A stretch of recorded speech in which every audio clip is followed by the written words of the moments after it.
The Heirloom Room is offering visitors an alternative to hot dogs and pizza, but is this what people really want? Let's learn more about this new restaurant and see what they have to offer. Welcome to Bear Facts, where we explore the Smoky Mountains one bear fact at a time. The Heirloom Room has actually been open for about a year now, but when it comes to a touristy town, that's a lifetime in some cases. We've actually seen many places that come and go to the Smokies and just seem to disappear overnight. Yet there are those that have been around a long time. Just look at Fanny Farkle's or the Pancake Pantry. Those places have definitely been around the block.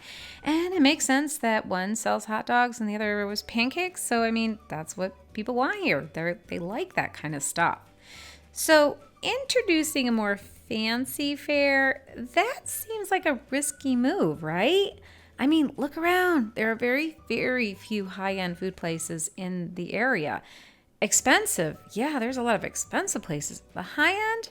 Yeah, not so much. But maybe things will be changing. So let's start with the Heirloom Room.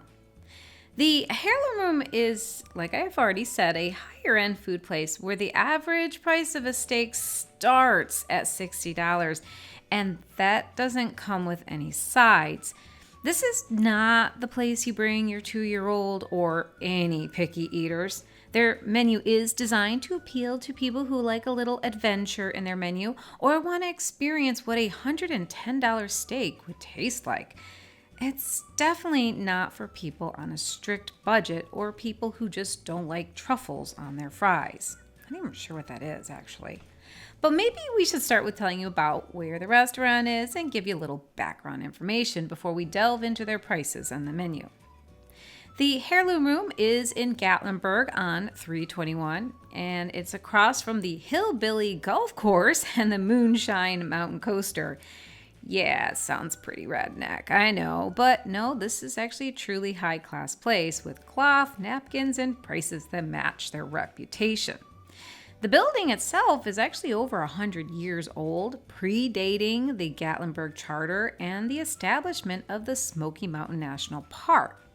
The Heirloom Room and the property that it's on has actually held a few different hats, from being cabins in the 1930s, eventually it went and became the tea room in the 1940s, and then it became a guest room for people staying at the hotel, until it was repurchased in 2024 and renovated, and the new owners made it into the Heirloom Room, which is what you're seeing now. The restaurant is on the bottom floor of the newly renovated Rocky Waters Historic Inn, and they actually do have free parking for guests, which is across the river on the other side of the bridge. We'll talk about that in a bit.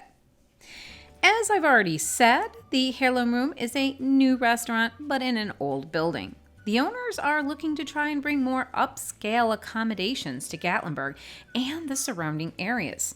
These are the same people who actually brought the Wayback to Pigeon Forge, a classy hotel across from the island. And they are creating a refuge for guests who want to be close to the action but have a quiet and serene place to go to at the end of the night. Both places have that 1950s vibe, though the Wayback is more pop vibe, and the Heirloom is more of a 1950s classic lounge area. Both offer visitors alternatives to the over-the-top Smoky Mountain fare of carnival foods and country music. The name of the Heirloom Room was chosen to reflect the building's rich history and keep with the tradition of the local heritage. Though the current owners are not the true original owners of the property, they are a family who have taken a deep interest in the area by keeping with tradition and trying to bring back a little bit of history. The current owners are part of a larger investment group, but they are brothers. The Patel brothers are the true driving force of the changes that have already started with the Heirloom Room. When you enter the lobby, you can still smell the fresh cut wood used in the renovation.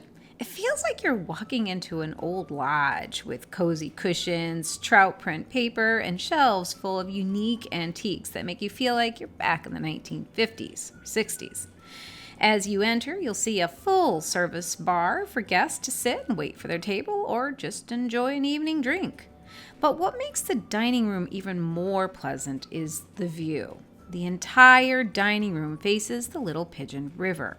Large windows allow natural light to enter the room, giving the space warmth and light. The restaurant has a back patio that guests can sit and enjoy on a warm day. I'm not sure if they use the space in the winter, but I imagine that a few space heaters would, make it comfortable enough and take the chill off. If you're looking across the river, you'll see that River Inn right there. And this is where you will find free parking for the restaurant. And we've actually stayed at the River Inn. It was about 2 years ago. It was during the fall, and it is absolutely gorgeous in that area during the fall with the river and the trees and everything. The rooms are very nice and clean and obviously remodeled. It's actually a very nice place to stay. There is one downside to staying anywhere or going to any of these businesses on this section of Gatlinburg, and that's 321. 321 in this section is a merged area. It's got 321 and 441, and the traffic here can get very bad. There aren't many red lights either, so if you are leaving the restaurant parking area or those hotels and you have to take a left, it's pretty hard to do. So that is the one really frustrating part about this section is the traffic here is really, really congested, like really congested, especially during peak seasons. As you can tell from the footage, when you come into the restaurant, it's not a very big restaurant. It has more of a lounge feel than anything else, but they do have, spaces for larger parties.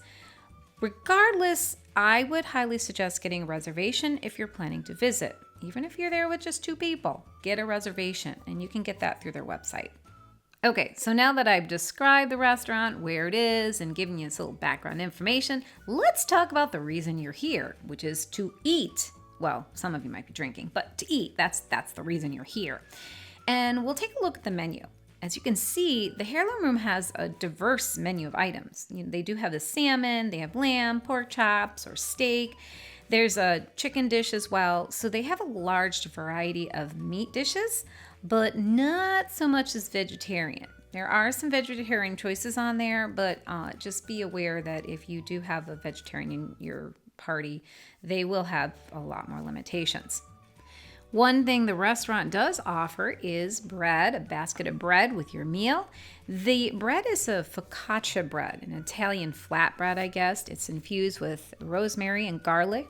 Its consistency is that of sourdough bread, and we've seen this kind of bread in more bougie, upscale restaurants, hipster kind of places. It's actually really good, and often it's more served with like an olive oil and vinaigrette that you'd mix.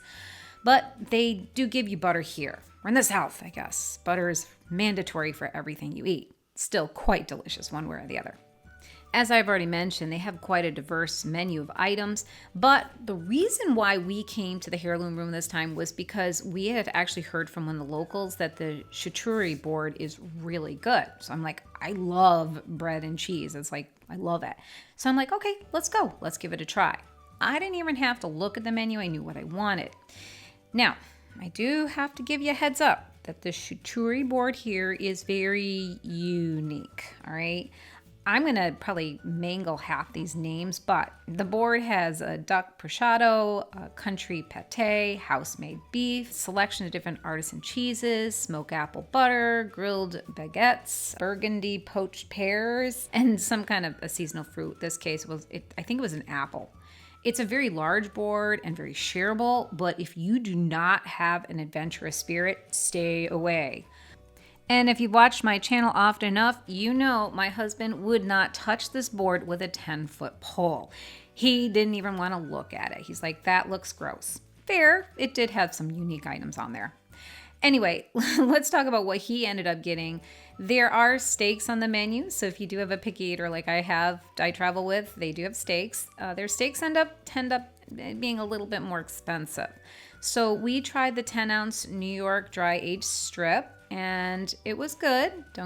Nothing wrong with the steak at all, but just be aware that their prices are a little higher. The dry aged steaks don't even come with sides, so if you do want a side, you will have to pay extra for it. They also upcharge for their steak sauce, which I wish the waitress had pointed out because I don't think we would have gotten it. It's just not something I would pay extra for. After getting over the sticker shock of our meal price and starting our checkout process, we did talk a little bit with the restaurant staff. From what she was saying, the owners are trying to bring more businesses like this one to the area, offering visitors more sophisticated, high-end choices. With Chesapeake Seafood House just down the road and the Trout House close by, they have a good start, but they might have an uphill battle to climb. Gatlinburg has a lot of people who have the means to eat here, but most people who are visiting the area are often families and people are coming for the weekend. It's not as much of a high-end place like, Washington, D.C. and, if you were to go to Vegas. These places can accommodate families and upscale. But Gatlinburg's reputation is not that of an upscale place yet. So if they end up being successful, it's because they're going to be drawing in a different kind of clientele with different expectations.